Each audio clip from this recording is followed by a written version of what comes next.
What's going on, everybody? Teddy Baldassarre here from teddybaldassarre.com. Today we're looking at a few watches available for purchase on my store from an awesome microbrand in Brooklyn, New York with Carpenter. At any moment throughout this video, if you want to learn a little bit more information about these pieces, I will have a link in the description. And if you are interested, you can purchase them as well. Today we're going to be looking at a few different watches, a few different case styles with their Gent collection. So let's take a closer look at these pieces. First, taking a look at the basic rundown of the specs, we have a case size of 38 millimeters, thickness of 13 millimeters, lug width of 19 millimeters, lug to lug of 43.8 millimeters, water resistance of 50 meters. Movement is an automatic 28-24-2 from ETA.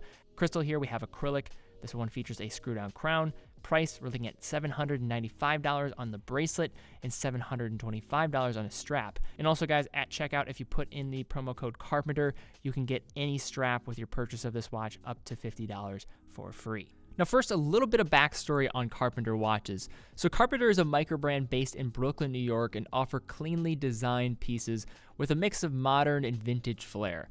Carpenter was just first put on my radar just a couple years back. Personally, I just liked their clean, simple looks that walk the lines of being both casual and formal depending on the strap and model you go for. Today, I have a few different options among their Gent collection that we're going to be taking a closer look at, and they're really attractive and unassuming everyday style pieces when you put them on the wrist. When strapping these watches on, the Gent has a relatively small case that's going to fit on small to average size wrists optimally. So larger wristed folks might not be as in favor of this size here, but that also is going to depend more on your personal preference. With this 38 millimeter case and condensed lug to lug, you're going to have a piece that will wear pretty true to its actual case size, and if anything, a little bit smaller given that 43.8 millimeter lug to lug. And as a reminder, when looking at each of these pieces, they are models that are not working inventory, but well-worn pieces, so just want to be clear there. The watches coming in different cases are offered in a variety of materials and strap options, with the stainless steel G1 and G2 both being offered on a metal 3-link bracelet and a variety of leather straps, and the bronze options being offered exclusively on leather straps with a bronze buckle to match the case. The bracelet comes with a 3-link style and has a high polished center link, meeting at a 2-button release on the underside, and reminds me of another watches bracelet in this price range, the Tissot Gentleman, but I think you're getting a better bracelet here in terms of the breathability and not pulling hair as much. The lug width here is 19 millimeters, and I do have plenty of 19 millimeter straps on my site, and given the versatile looks here, I think it's certainly something you want to consider just investing in a variety of straps to maximize the piece. Transitioning to the bronze pieces, one thing that I enjoy about bronze in this instance is that it is kind of rare to find a design forward piece of this type coming in bronze, as many bronze watches that I commonly see are typically thick divers, so I find this to be an appealing offer.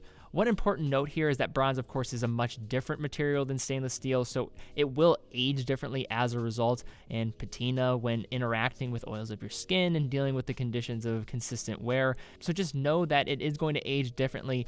However, there are ways of slowing down this aging process in case you did want to maintain the original look by using different concoctions of baking soda and lemon water, for example. But I know many people like to have just the case age naturally, as I think it is much of the appeal when it comes to bronze watches overall. Transitioning to the front of the watch, we have a similar layout among all the pieces, with them first featuring an acrylic crystal.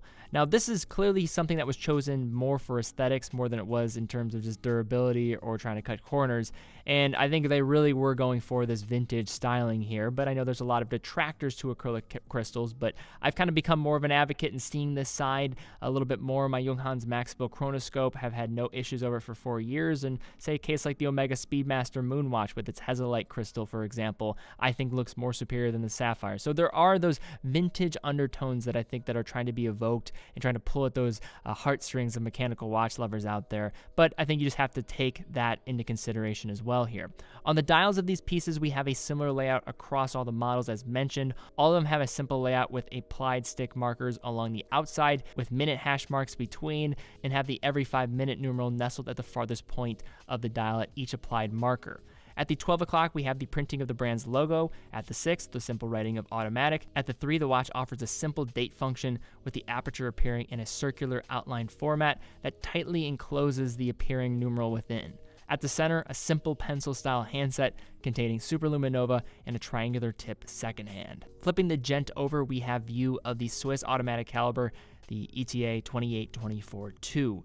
So this movement is probably the most ubiquitous mechanical movement out there on the market, but that is not necessarily a bad thing at all. And since learning a lot more about watches in the past few years and starting this channel, I've really come to appreciate the many attributes that make the ETA 2824-2 just such a solid movement, especially when it comes to regulating these, as you can really just do it yourself with quite ease, and just the ability to have them service at a very manageable rate and to be done easily by a watchmaker. This one housed within this Carpenter features a nicely signed and finished rotor with a Côte de Genève finish.